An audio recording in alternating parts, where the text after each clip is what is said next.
Tonight, we talk about one of the most controversial trades among the NFL. We prepare for the Super Bowl this week, and we pick up where we left off last week on our news segment.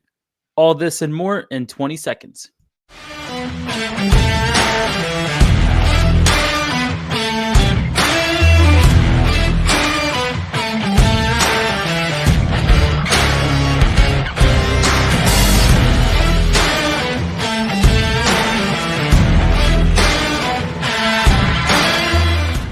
Hey, fellow fanatics, welcome to the Average Bros Fantasy Show, sponsored by Football, Darts, and Fantasy Sports Alliance.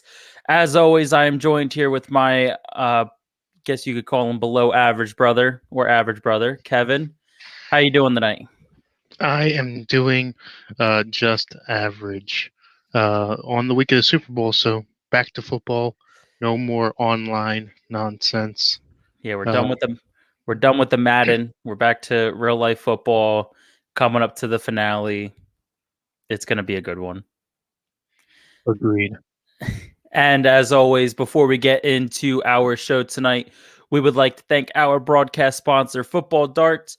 Football Darts is a dart game that combines the skill of traditional darts with the strategies of American football. This innovative dart game is played on a uniquely designed multiple target dartboard.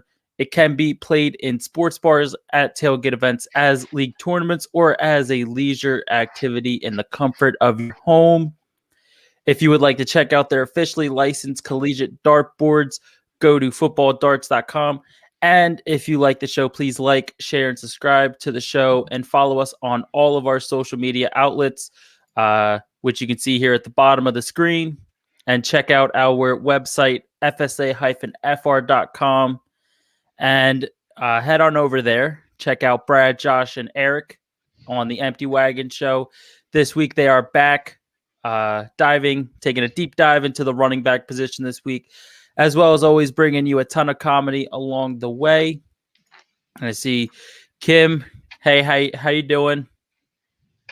And I'm assuming that's Brian there. Yeah, that's yes. Brian. Saying, "Gosh darn it, I missed the intro." Well, I mean, you can, you know where to find it. You know where to find it. You can always listen to it. You can always go back and listen on Apple Podcasts, Spreaker, Google Play, Amazon Music, iHeartRadio, or anywhere else you may find your podcast for listening pleasure. I like the way you say that, for your listening pleasure. That sounds so fancy.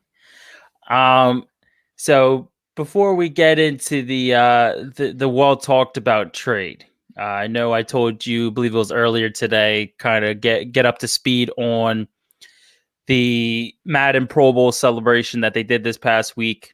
And I think you found it as enjoyable as I did. I know it's not what we're all used to seeing them in either Hawaii or Orlando, which they've done it recently. I to be honest, I think it was funny. And I would like to see it more often. Yeah, I thought it was absolutely hilarious. I thought that there was a couple of other options thrown out there for what people thought they should have done instead of this format. I thought it was really cool to see, especially obviously the life of the show being the two non-NFL players on either side. If you have not gone and watched it, it is on YouTube, the full, I believe, like hour and 20 minutes of the game. With a bunch of different commentary stuff from players, former players. Strahan is the play-by-play guy, throwing jabs in there. You had one team captained by Snoop Dogg, who was hilarious, and then who I believe was the MVP of the whole thing was Bubba Watson on the other side. No, nope, wrong name. So Bubba Wallace. Sorry. Yeah, I was about to say I'll clean it up for you. So basically, you had 4-on-4. One player from each team plays a quarter. It was hosted by Carissa Thompson and Michael Strahan. And on the AFC side, you had the passing yards leader of this past season. You had Deshaun Watson, Keyshawn Johnson, Derek 2K Henry, and Snoop D-O-G playing for the AFC. And then on the NFC side, you had, I believe he was Offensive Rookie of the Year when he was a rookie. Kyler Murray, a NASCAR driver, Bubba Wallace, Marshawn Lynch, and the hard hitter himself, Jamal Adams, playing for the NFC. You know what? I was gonna say who won, but for the sole purpose of not spoiling it, I will say, head on over to YouTube, watch it. It is definitely worth watching. It was honestly funny. There was a lot of trash talking, and oh, Oh. go ahead. Kim says, I can't believe Snoop Dogg played. Yeah, so I don't know if a lot of people know this. And I'll 1 second. I'll let you get your comment in, Kevin. So Snoop Dogg actually does play in Madden tournaments. I'm Yeah, looking up and right even now. his love for the game actually goes above and beyond that. He has been on the field for USC many times during games, um, which is a close college to him. I don't believe he went there, but and then outside of that, he runs a program for underprivileged youth in LA and takes them around to different tournaments outside of the state. And he is one of the coaches himself. Him amongst his friends lead this league. And then I believe it was last year he was a character in Madden that you could use in KO. And then obviously his just love for the Madden format itself and playing it quite often.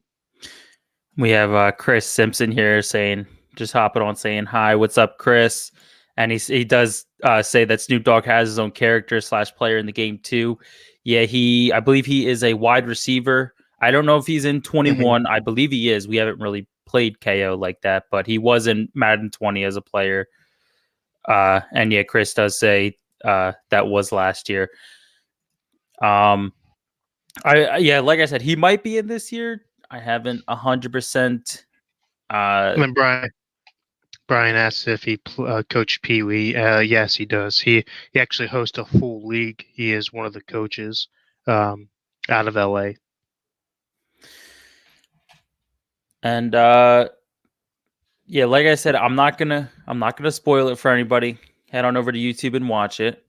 And with that being said, I think we should get into some NFL news brought to you by the Breedcast, the official music of FSA.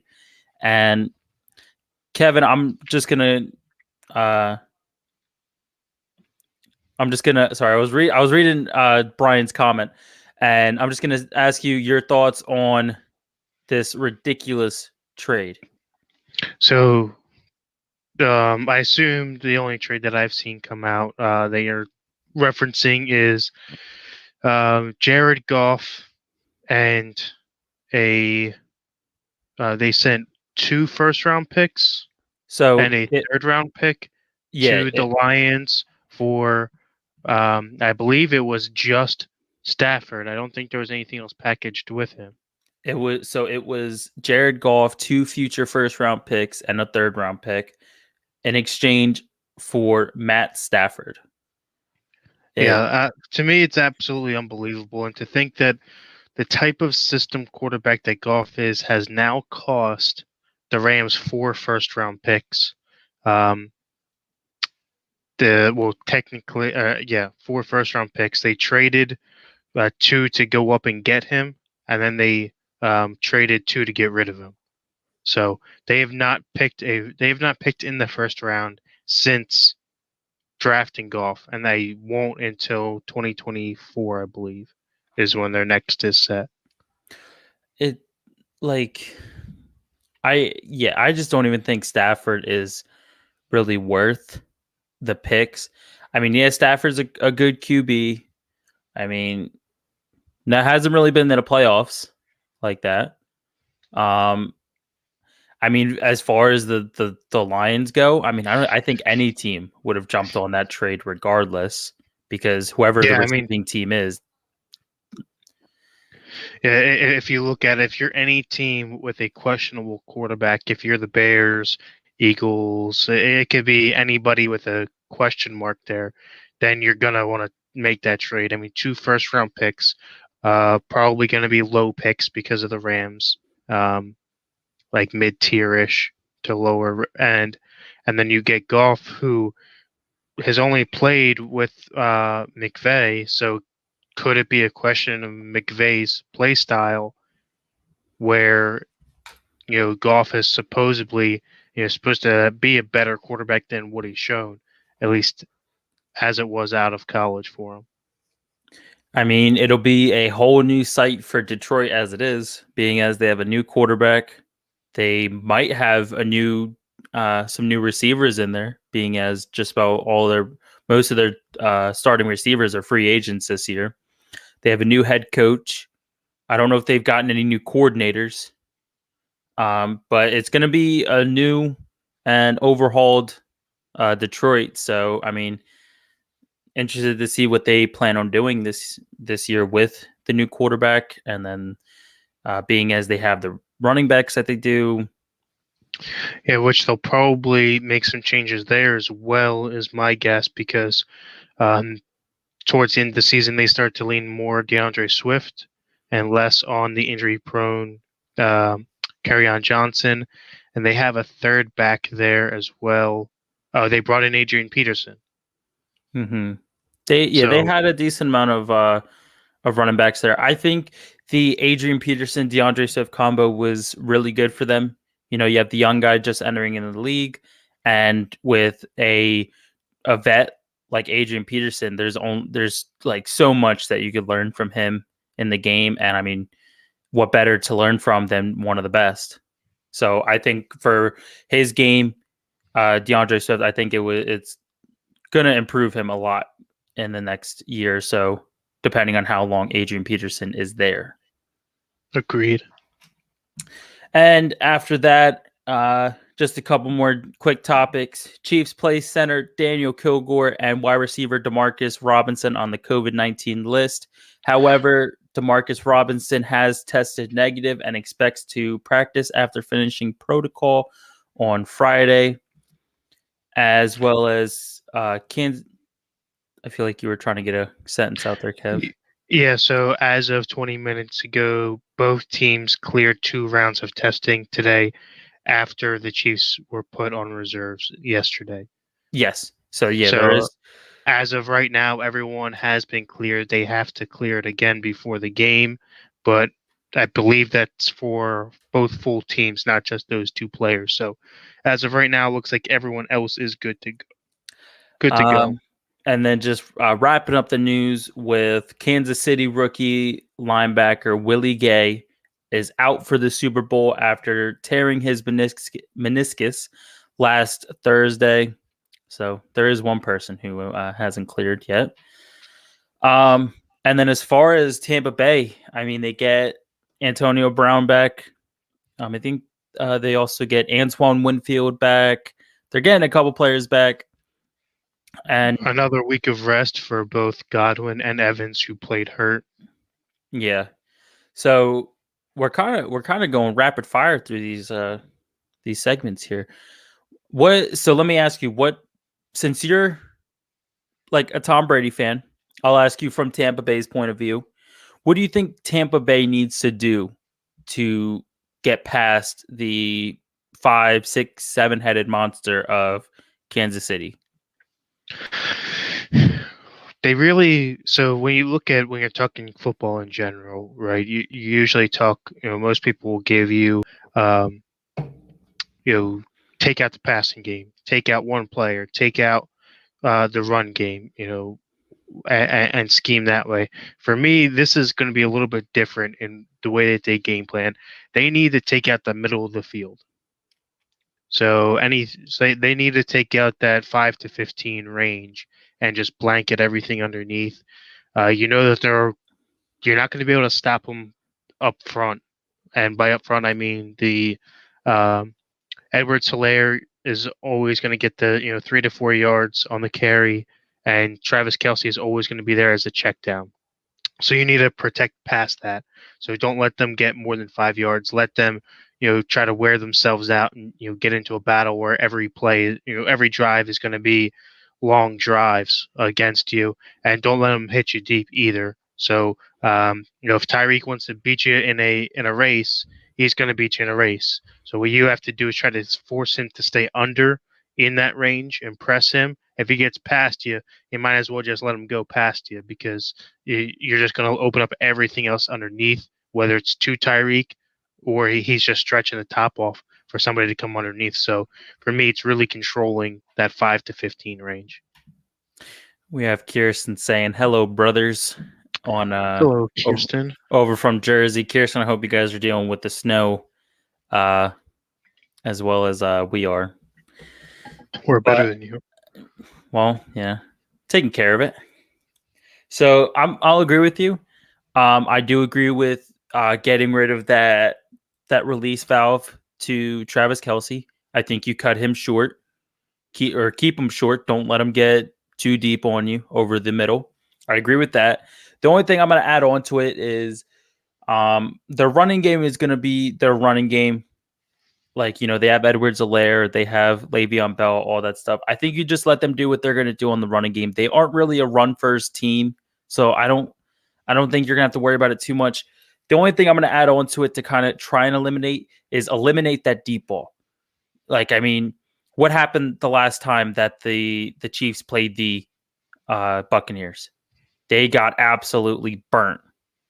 What was it? Tyreek Hill. Go ahead.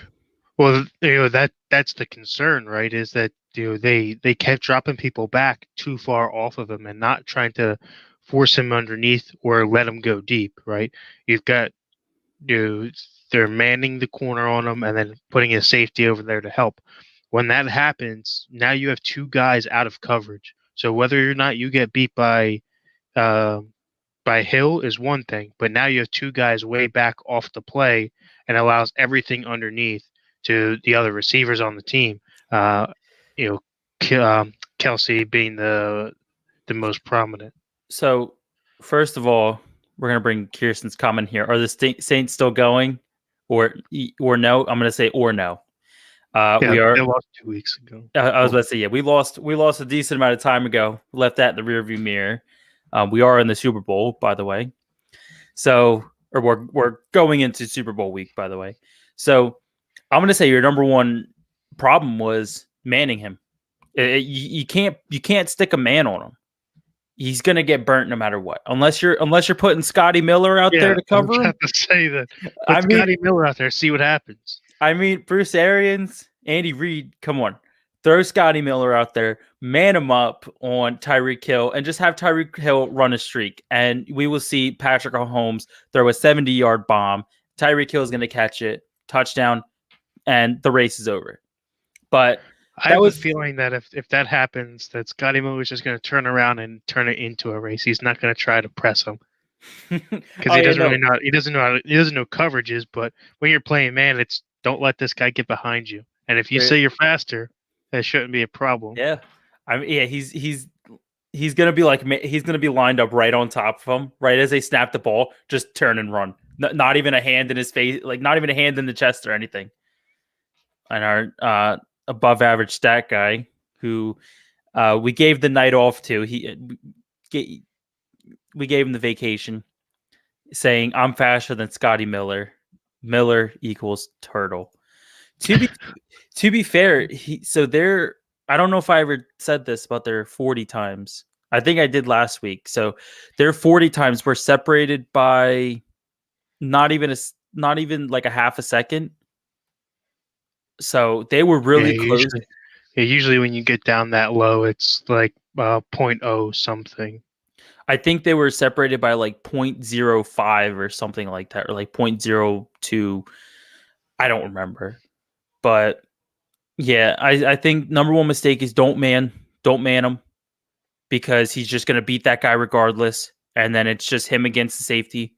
I think if you're going to do anything, I don't even know, to be honest with you. I wouldn't say run zone, because then they'll just throw it short, and then he's so like elusive, he's just going to get around people. Yeah, well, that's the thing is you have to run zone but get there with 3 fast. You gotta drop the fourth guy back because Mahomes can run, so you're gonna have to spy something, and then you have to send 3, and they have to get there with Scotty Miller or Tyreek speed. Because if you don't get there fast enough, then that's when the zone falls apart and Tyreek gets free. Yeah, so I mean, it's going to be a tall task to do. However, I will say that if Tampa Bay does pull it off, it will be earned. It's not going to be given. Um, kind of like how Wild Card Weekend went for them, just kind of a Yeah. given going up against Yeah. the On, like. on the, I'm going to disregard that comment. And on the flip side of the ball, the, on the offensive side for the Buccaneers, things to look for is please do not get into a shootout with Patrick Mahomes. I know Brady can, but it's not the way to go because you know that the defense is still a highly suspect on the Buccaneer side. So once you start to throw the ball and put up those quick points, you're just allowing Mahomes back on the field.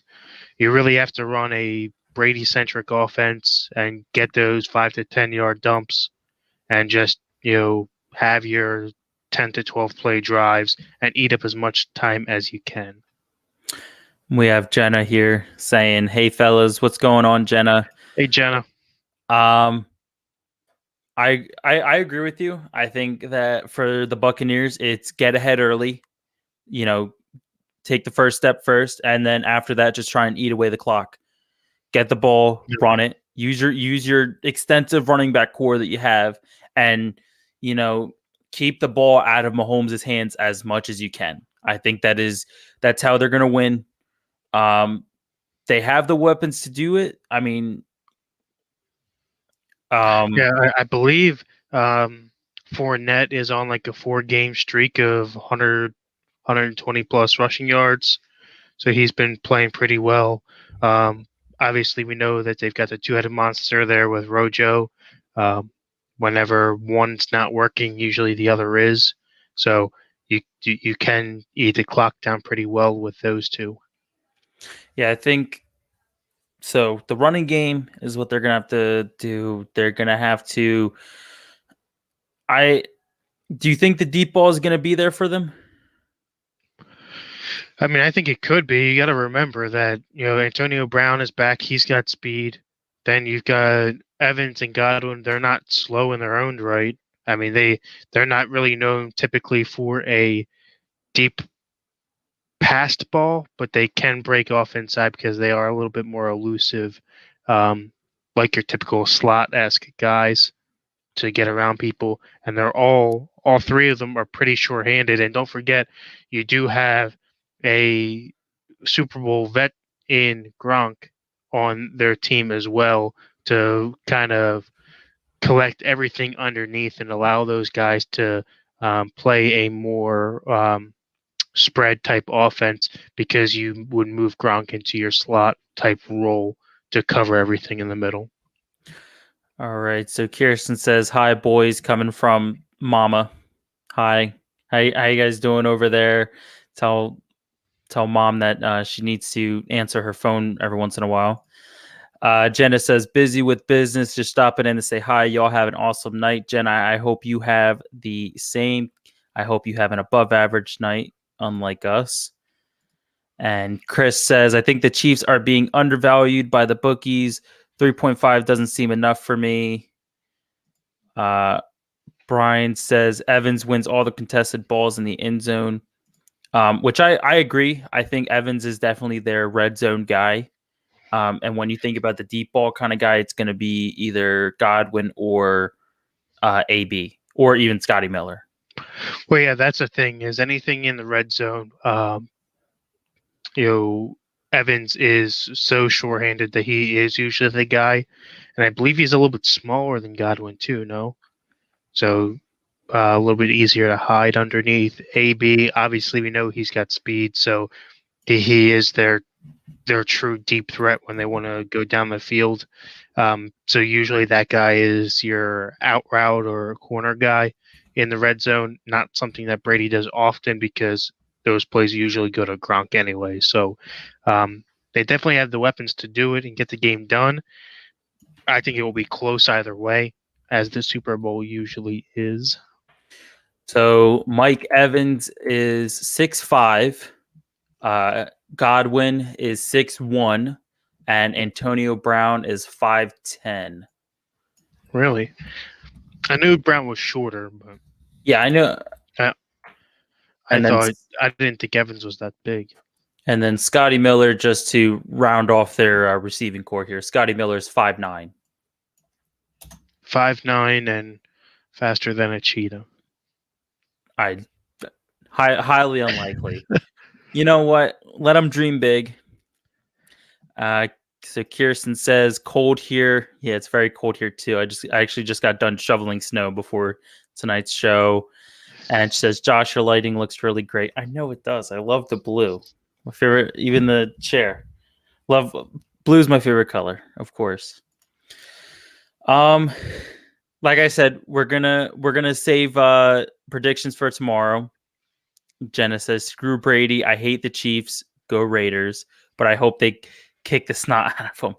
Honestly, prior to this week, I was going for the Bills. At this point, it's just another day of football. I'm pretty sure she doesn't like Brady and the Patriots because of the tuck rule. So I can agree with her there that she has every bit of reason to be upset with Brady and his team of the past.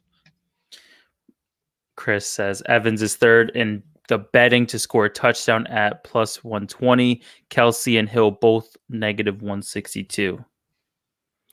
See, I'm surprised that actually it doesn't surprise me. I would say Kelsey is probably the odds-on favorite to score out of the whole group for me anyway. I'm gonna be 100% honest when it comes to the whole numbers, the positive and negative. I have no clue what you guys are talking about. I know the 3.5 was the difference, correct? Yeah. Yeah, I know that. Yeah, they call that the spread there, Josh. That means that they're saying that the Chiefs are going to win by 4 points, basically. Using a spread formation. What about the bunch formation? I'm more of an I form kind of guy. I run out of the I formation, So does Snoop. We go back and watch. So my mom says, "Hey guys, I'm here. Hope you guys are staying warm and safe in the snow. I've been warm. I've been safe, not having to go to work for the past 2 days." Kirsten says, "Yeah, Brady ick. Brady is so over." And Brian's spoon feeding me here says plus equals good, negative equals bad. Well, okay, that's anything. I wouldn't want negative amount of dollars. See, Okay. now you're learning. Everybody's just, oh my god. If it's plus, you put 100 on, you get that back. If it's negative, you have to put that on to get 100 back. Extra as profit, that is. Jenna, wait, here, you put it up. Jenna says, LOL, we don't get snow in Georgia. Yeah, I wish. I guess I'm moving to Georgia. I'd probably go to a Carolina first, to be honest. I'd probably go to South Carolina. And my mom says, love the shirt, Kev. Thank you. What team is the Sandlot? Oh my god. No, I'm kidding. I know the movie. Haven't really seen it like that, but I know the movie. You know what? Let's just get it. We're done here. So basically, to wrap it all up, for the Buccaneers, they need to eliminate the deep ball. They need to eliminate the safety valve. They need to eliminate the middle of the field, those 5 to 15 yards. And for the Buccaneers, they need to. I'm not even going to the comments. and for the Buccaneers to on offense, they need to get ahead early and chew the clock, basically. Yep. Agreed. And with the end of that, we go to our new segment called Where Are They Now? Basically, we have a ADP list provided by one of our very own above average fans here. I know he's not here with us tonight, but it is Damien. Basically, it is a list, like I said, of ADP players. And me and my average brother Kevin give our opinion if their draft position either goes up or down in this upcoming draft.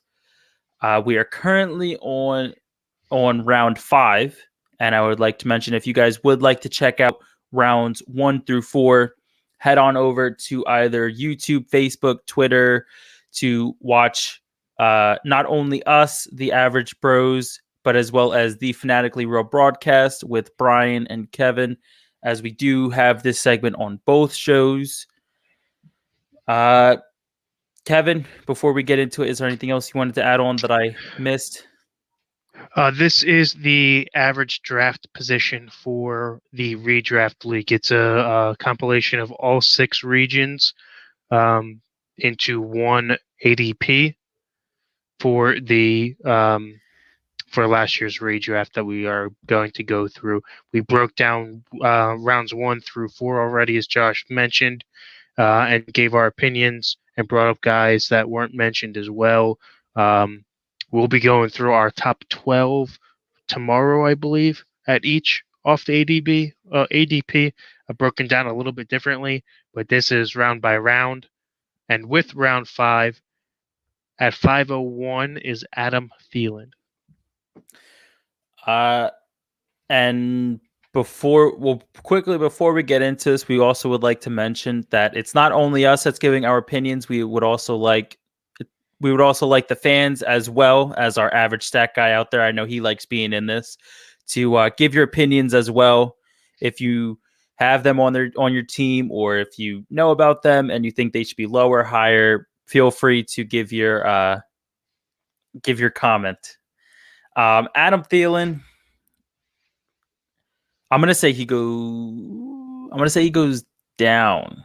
Not too far, but down. He is still a number 1, but I think with the rookie receiver on the other side we have yet to mention, I think because of him, it kind of takes away from his draft stock. And yeah, Chris kind of agrees, at least a round. I think he stays in the 5th, but I think he goes down because, and I know me and you have mentioned it plenty of times throughout this season, how it's literally one or the other. Either it's him, or it's Jefferson, or it's Cook that have the big boom week. Yeah, for me, I think that I'm going to agree. I think Jefferson comes way up as again, he has not since been mentioned, but because of that, I think that hurts Thielen a little bit, but not too much, because obviously we saw what happened with Diggs there, right? Thielen still performed. Now that Thielen has a true number 1 next to him, and he moves back inside to the slot where he likes to be, because they forgot that they have tight ends and they don't want to use them. I think that the touchdown value is there. I think the yards and the receptions is where you lose out to Jefferson. So he drops a little bit for me, but I don't think all the way out of the 5th. Maybe the back end of it. Yeah, I'll kind of agree more with Chris. I think he's going to stay like later in the 5th, at least, or at most you'd say he's going to go in the beginning of the 6th. Yeah, maybe at the turn. Yeah. Next on the list we have AJ Brown at 502. AJ Brown. Well, I can hold on. I have my handy dandy list, which I have acquired via FSA-FR.com. Jenna says, "Good night, fellas. Got Regal Reflections stuff to do." Jenna, have a Regal night yourself. And Josh, I assume you're looking up to see where he finished overall. Yes, and I'm gonna say because of that, I'm gonna say he stays the same. Where'd he finish overall? Number 12. So that is behind Thielen. However, he did miss 2 games. I think that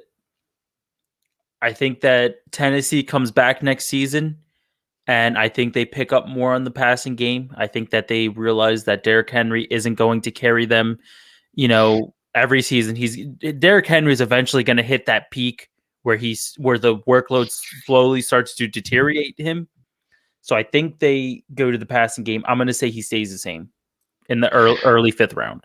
Yeah, I would say stays right around the same. I think that his value goes up a little bit based on Derrick Henry dropping a little bit on the yardage anyway. I don't think, you can't expect 2,000 yards out of him every year, or at least in consecutive years. 2,000 is a milestone in its own right, but I don't think it's enough out of Tennessee to move him much higher. I could see him maybe slipping to going up to that 410 to 5.5 range, moving a little bit, but nothing crazy to note on him. And it's not like he was a big receptions guy, too. He only had 70 receptions. Yeah, Chris says, I think AJ goes up and Davis most likely to go. Will go similar back to the fourth. I think Corey Davis is a free agent. Is that what he's referring to? Yeah, I think He that's what he leaves. means. But I think that only hurts him because that means that there's nobody next to you now. I think that if you look in most cases, wherever there's a true number one or a top tier number one, there's always a pretty decent safety valve or second man that commands at least somebody to be over there. That way, there's nothing else to fall back on, right? When Antonio Brown was with the Steelers, it was Juju, and he always had really big boom games because you can't forget about the other side. If you look at Hopkins, he's always had a handful of secondary receivers that they could always dump it out to command you to spread your backfield out and not have a safety over them all the time. So I think that Also, if Davis leaves, it hurts AJ Brown. I think he stays the also same. you have players like Tyler Lockett. Tyler Lockett was considered the number one in Seattle, and pretty much as far as fantasy wise, DK outscored him. Mm-hmm. Not by a lot, but still. Did you give your opinion? On AJ Brown, I said he stays the same. Okay, so we're in agreement here. I Yeah. like this. Who is 503? 503, Raheem Mostert. Ooh, I was high on him. I really was. I actually had him on. I either had him or I still have him on one of my I'm teams. I'm gonna say that he goes down. You Yeah, I say he goes down because you get a whole new mix there. Jimmy G's not supposed to be back, or is rumored to not be back. They've got 5 other running backs on the team that do all about the same thing. The only caveat to Mostert is he's probably the fastest one in the backfield, one of the faster guys in the league. So that helps him out there a little bit, but I don't think he should be up this high. Um, I mean, Injuries ring a bell as well with him. So I can agree with him being this high this year because he does have the workload. He actually does give the output and everything. His first game of the season, he scored 26 points, averages 13.1. So that's actually a decent average for an RB2 to a flex. And I mean, at this point in the draft, you got to think that people already have their first running back. So this is going to be your RB2 to a flex or maybe even a bench spot.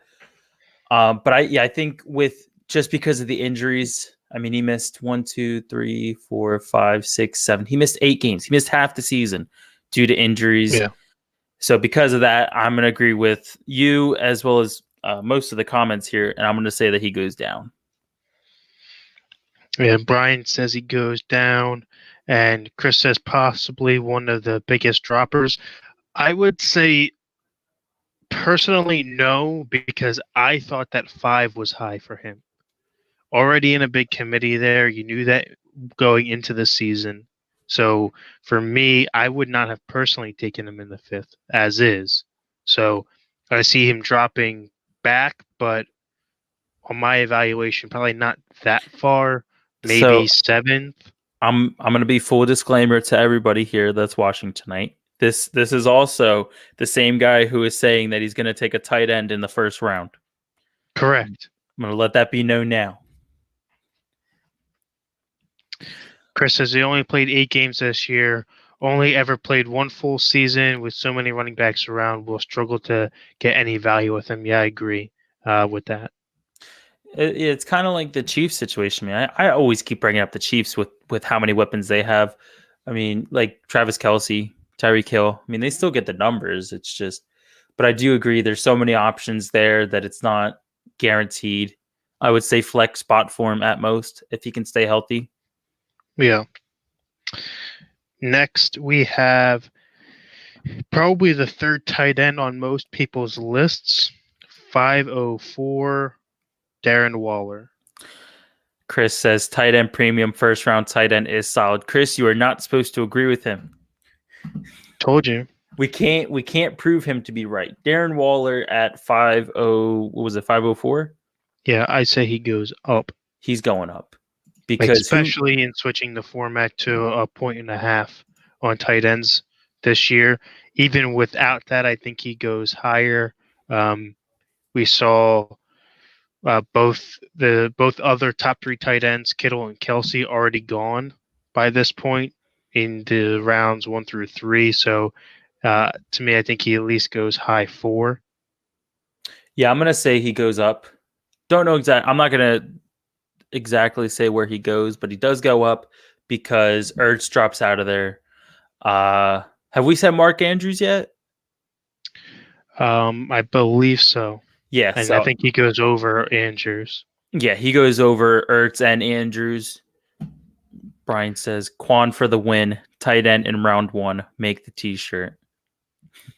That's all you, buddy. We're just here for ideas. You got the graphics. I want We're just ideas. Me and what was it? Sean. Me and Sean want royalties for the t-shirt.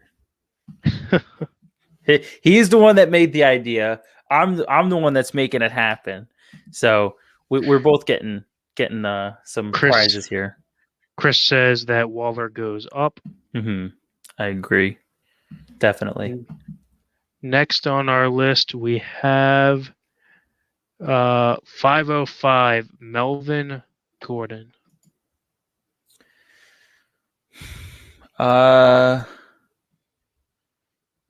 Waiting for my real quick. Brian says, "Did I give myself a job? I walked away. Yes, sir. You just did." Chris said, "Would be interesting if they get a different quarterback, but think it's clearly up. Probably round 4. A very small possibility of 3, but I think 4 is probably the highest I'd take him. I assume for Waller and the Raiders, as it is now being rumored that they are in trade talks to send Carr to the Texans. For Watson? Yeah. Oh my goodness. I mean, if they can manage to get Watson to the Raiders, that would only make both Watson and Waller's stock go up. Because I think Watson can get the receivers involved more, which would add value to them. Imagine Watson with Ruggs with that speed. Oh my god. Watson with Ruggs, he could make what's his face? The one from Philly. Aguilar, Nelson Aguilar is there. He can make Aguilar look like a true wide receiver. They've got Renfro, who's a solid slot guy. Waller. They've got Josh Jacobs. That would be a solid team. And beat the Chiefs this year as is. Yeah. So it's not like they're in that tough middle ground where every game for them was a battle this year. It wasn't that they really were bad, just played a lot of tough teams and tough games. So that would be awesome to see there. Let me see if I can pull up the notification that I had here. Yep, it says Raiders taking calls about Derek Carr for possible 3-way trade that sends Watson to Vegas. I'm sitting here trying to find. Oh, okay, here he is. Okay, so we're on Melvin Gordon. Yeah, for me, he goes down. They've already got too many weapons there. It's a pass first team with the rookies that they brought in. Although question mark at quarterback anyway, with the carousel that they have, and then you got to remember if Philip Lindsay stays healthy, he's their starter, not Gordon. But Philip Lindsay has issues with injuries. Gordon is more um, their RPO type guy because he can catch two once you're not going that way, as well as screens and stuff like that. The same way that he was used with the Chargers. So I'm gonna say, I'm gonna say he drops because, I mean, the only reason, so he finished 13, but I think that's only because of the injuries that Lindsay was dealing with. I think if you have them both healthy for the whole season, it'll kind of even out a little bit, which would drop him, raise Lindsay on the board here that I have in front of me. So I'm gonna say that he drops. yeah, I say he drops as well. But as you mentioned, we're already into RB2 range, possibly RB3, depending on how you draft. So I doubt that you waited till round 5 to grab your first one. So with that being said, this is probably right around where he'll go, mid 5. So I say he stays the same or drops. Can't see him going up any. No, yeah, he won't go up. Then we have moving down the line, Melvin Ingram.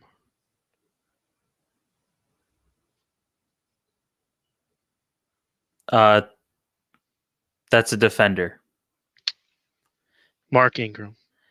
Uh, I don't think it's. I I don't don't know think it's. why I read that, Melvin. I don't think it's right for us to do a opinion on him. He currently is a free agent. That is correct. If I had to guess, I would say won't be signed um, until training camp anyway. Either I don't think there's anyone out there that needs a guy like him. I'm gonna say. I'm gonna say. So this is way early speculations. I'm gonna say he gets drafted to a team that needs a running back. I'm gonna say his draft stock drops, but I'm gonna say he still gets drafted because I don't because know. he gets picked up. I don't know. Where could you see him going? That he's if he goes anywhere, he's not a number one anywhere. Oh man. There's no teams that you could say that would pick him up and he would be their starter.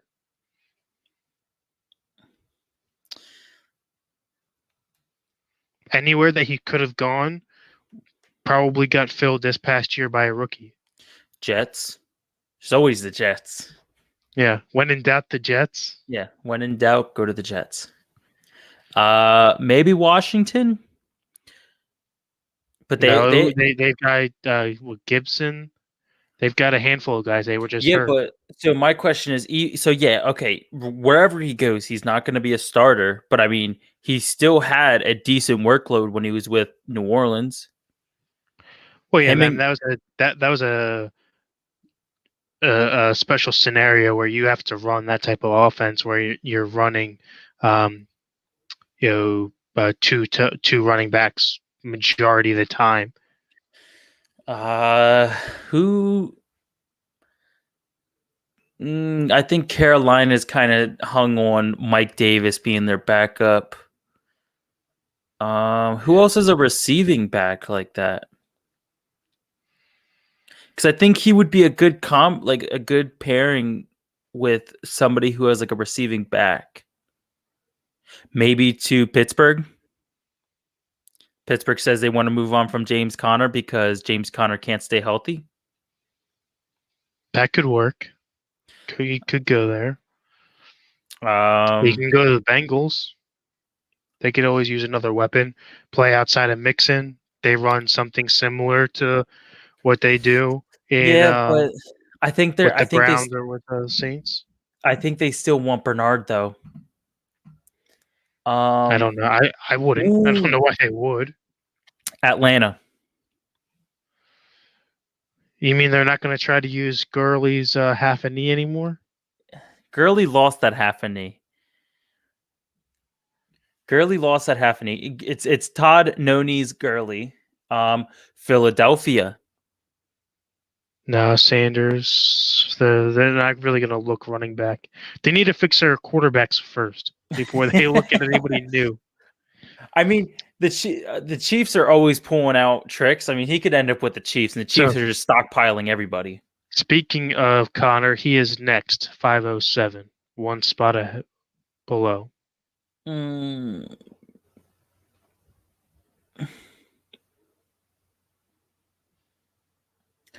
I'm gonna say he goes up a little bit, tiny bit, like the beginning of the round, because obviously he replaces Ingram. I would take Connor before Gordon, to be honest. Um, real I'd say he quick, stays right around the same. I know Chris says he's off to bed. Chris, have a great night. he says Kamish still awake for a little while. If you want to talk, Brian, he's calling you out. You are being summoned, Brian.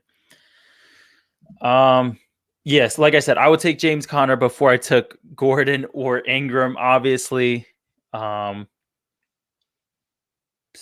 yeah, he goes up early fifth, stays there. No more, no less. 508, Tyler Lockett.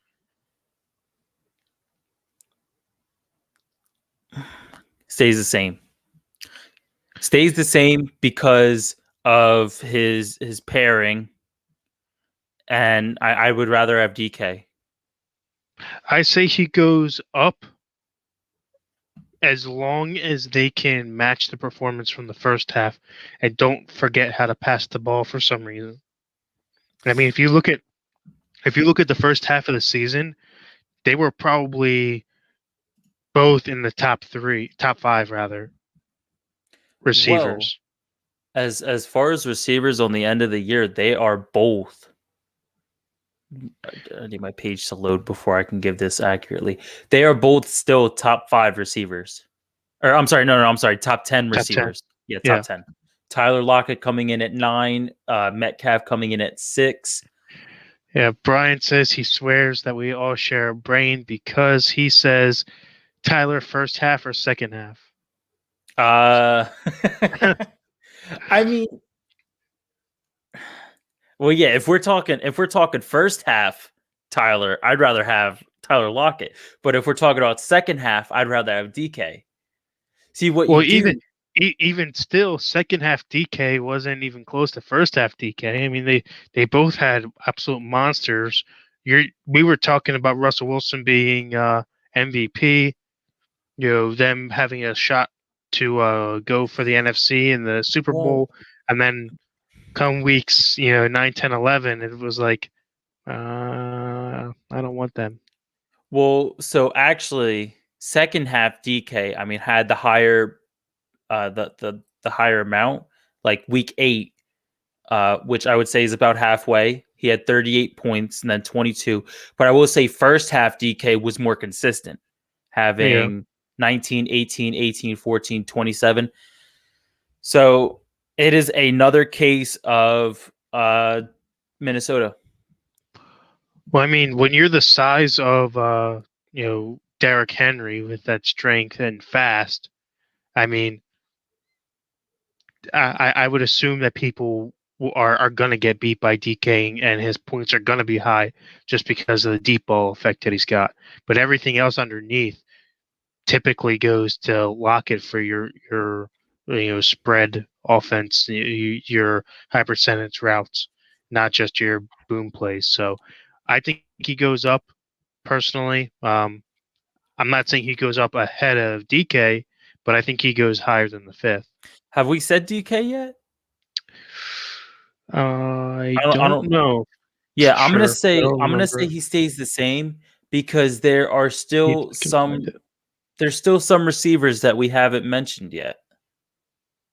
So he was not in the third or fourth, so I'm gonna probably say no if he wasn't, because I don't see him in the first or second. So No. Okay, yeah. So I'm gonna say this is the same. There's still some receivers we haven't mentioned that I could see going before him, but he is This, so I know we're probably even on this one.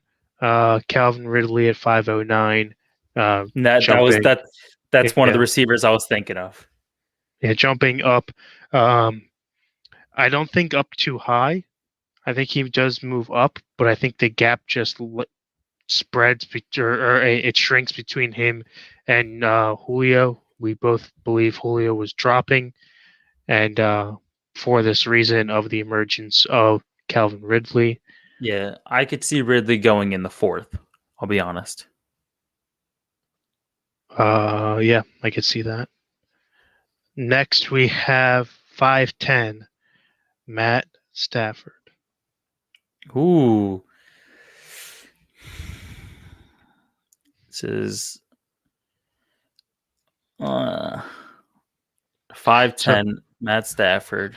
so Matt Stafford, I'll give you a bonus point. Matt Stafford is at 5'10". His new receiver, Woods, is at 5'11". Both go up. You're saying they both go up. Yeah.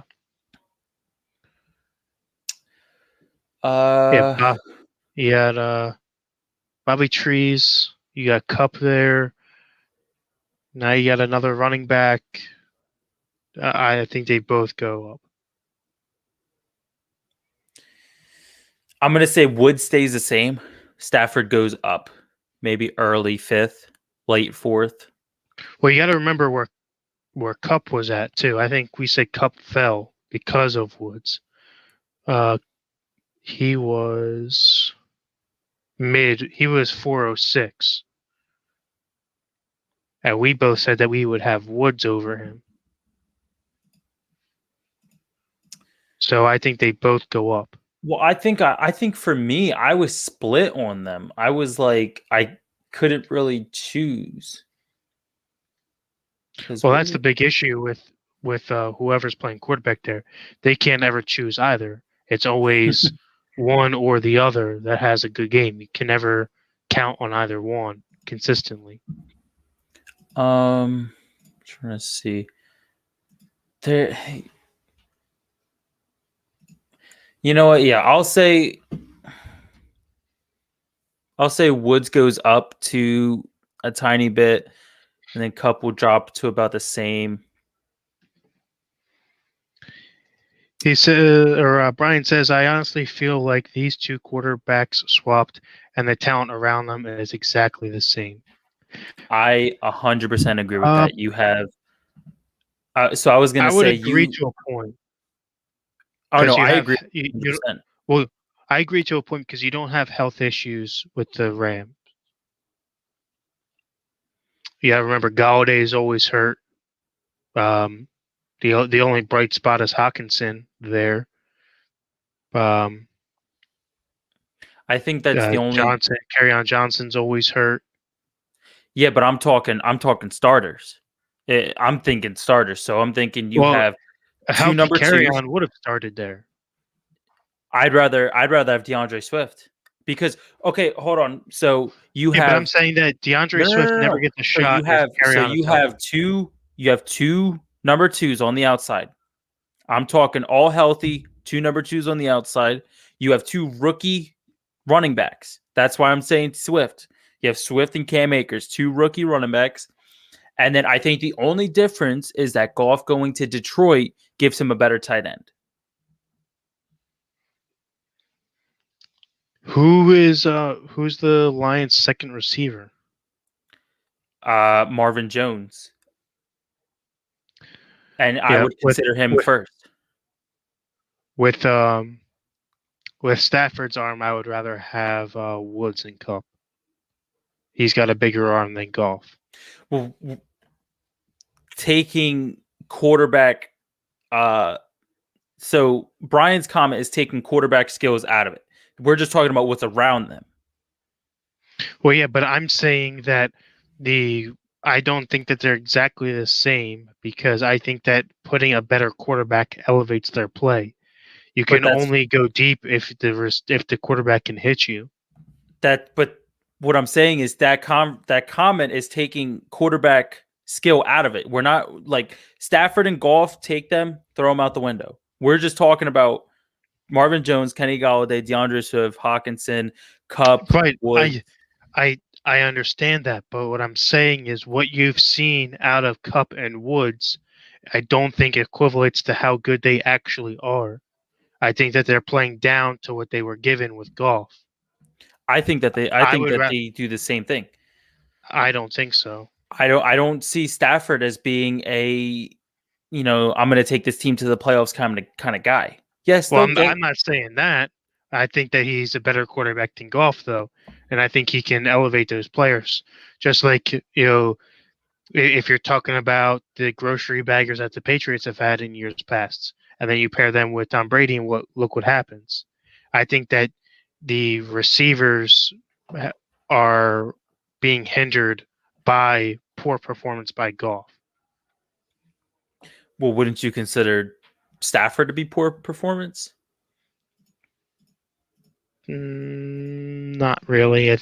I wouldn't necessarily playing to the best that he can. Probably not, but probably just So tired of the scene there. so Personally, Matthew Stafford 16th overall, Jared Goff 19th overall, yeah. with a difference of 18 points about. So a point and a half a game, whatever it comes out to be. So yes, it is split very down the middle. I don't think much changes. I mean, the only thing that could really change it is just how these two are affected by the game plan from the coaches. Yeah, I think that's what it comes down to. I think skill wise, I think both receiving cores are pretty much the same. One of those receivers is just constantly injured, and then the running backs are pretty much split down the middle. It's just we've seen more from K Makers than Swift. at 5-12, rounding it out for us, we have Keenan Allen. Ah, yes, another injury-stricken player. You love to see it. Actually, I say he goes down because really? I think a lot of guys that we haven't mentioned yet have to bump up, and we haven't really bumped too many down. So I think he goes down. I don't know. Because you got to figure we haven't mentioned guys like Ruggs, CD Lamb with a healthy Dak. We haven't brought up yet. Jefferson's not on this list yet. So, because we both said that Woods goes up, I'm gonna say Keenan Allen stays the same. I think that Justin Herbert gets a little more experience under his belt, comes out being an above average QB this year. And also, so basically, Robert Woods finished 13th with 227. Keenan Allen was right behind him with 225. However, so that's 2 points, literally 2 points behind, like 0.6 and everything. That's 2 points behind, but that's with Keenan Allen missing 2 games. Keenan Allen plays those last 2 games, bumps right ahead of Woods. So I think Keenan Allen stays the same. Yeah, I think that Allen goes down just a tad, just because I see other guys bumping again up above him. Yeah. I don't see him dropping far. I see early 6, but I think that other names off of recognition go ahead of him. Yeah, there's still so many names that like are up there that we haven't mentioned. Like you said, there's CeeDee Lamb and Amari Cooper with a healthy Dak. There's still maybe Chase Claypool, DJ Moore, Robbie Anderson. There's a couple names that, and then obviously Jefferson we haven't mentioned yet. But that wraps it up. I was gonna say, yeah. However, we aren't continuing this after round 5, are we? No, that is all for this. We're at the end. Oh man, I actually like this segment. I would like to bring it back, maybe for season 2 of Average Bros. Maybe. Um, However, that is a different conversation for a different time. And that brings us to the end of our show. And of course, before we return for our regularly scheduled Average Bros Fantasy Show on February 9th at 8 p.m., check out the flagship program with Brian and my average bro Kevin on the Fanatically Real broadcast tomorrow at 8:30 p.m. live here on Facebook, YouTube, Periscope, and Twitter. And if you are unable to watch us live, I'm going to take a page out of Kevin's book here. I'm going to say check us out on Anchor, Apple Podcast.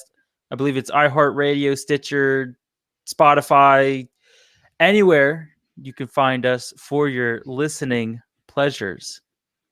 And of course, after that, you can join yours truly over on Twitch, where we come back for part 3 of trying to turn the Jacksonville Jaguars into a playoff team again at 7 p.m. Eastern time. And I know I mentioned it at the beginning of the show. The Empty Wagon boys, or men, guys, whatever you want to call them, are back this Saturday morning at midnight on the 6th, if you're on the East Coast. And then after that, come back to Twitch on Saturday night, where we kind of just, go back and forth, talk about football, talk about anything. And at the end, to wrap it all up, we will host our happy hour via Zoom on Sunday, February 7th at 5:30 p.m. Eastern time, just before our Super Bowl kicks off between the Kansas City Chiefs and the Tampa Bay Buccaneers. And real quick, before we get into the actual end of everything, we have a comment here saying, "Where can I buy a shirt?" I believe we said once we go live on March 1st, we will have it linked to our main site, FSA-FR.com, and they will become available then. Yes. So marketing your calendar, March 1st, head on over to FSA-FR.com and you guys can get to the merch store to buy yourself some cool, wait, I'm bringing it up, some cool Average Bros t-shirts. Very comfortable, fits, everything. And as always, we would like to thank you for watching the Average Bros Fantasy Show, sponsored by Football, Darts, and Fantasy Sports Alliance. If you like the show, please like, share, and subscribe to the show and follow us on all of our social media outlets. And before we head out, I would like to thank all of our sponsors. QB54, our Arm and Leg League sponsor. Football Darts, our broadcast sponsor. Nature Coast Tailgating, our World Championship sponsor. Finger Lakes Mercantile, and then all of our bowl sponsors after this, so I don't have to keep saying bowl sponsor. Finger Lakes Mercantile, Cranky Veteran Candle Company, Southern Sirens Sugar Scrub, Deep South Creations, and of course the Recast, who are the official music of the FSA. Kevin, any final words? Nope, that's about it for me. Go Brady, and Damian, I wish you no luck. Everybody, as well as Kevin, our average stat guy out there in the stands tonight. I hope you all have an amazing and above average night. Go Chiefs, and remember, kickers are people too.